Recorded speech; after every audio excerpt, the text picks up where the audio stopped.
जय डुग्गर जय मां बोली।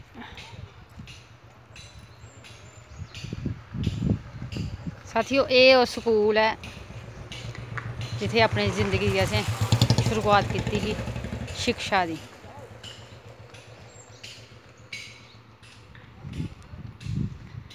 अज्ज दे बाहर टप्पा नहीं तां मिगी लग्गा जियां स्कूल मिगी सवाल पुच्छा दा कि इत्थे पेपर देइयै तूं बड़ी परेशान होनी ही, हून सनावां जिंदगी दे पेपर कनेह् लग्गा दे।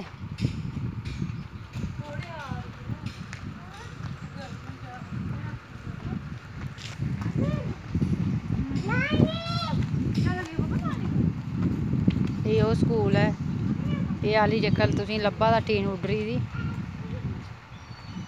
साढ़ी जिंदगी बनाइयै ते आपूं बेचारा जर्जर हालत च होई दा। एह्दे बाद ते खैर बड़े कमरे बने दे स्कूले दे, पर सारे शिक्षा दा मंदर अज्ज इस हालत बिच्च ऐ। गौरमेंट गर्ल्स मिडल स्कूल चढ़ाई, इत्थे सारी जिंदगी दी शिक्षा दी मेरी कायदा दूसरी इत्थे कीती दी असें 6वीं तकर।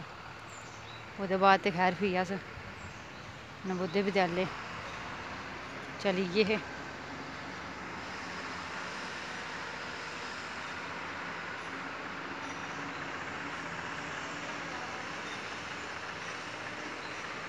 गौरमेंट मिडल स्कूल चढ़ाई।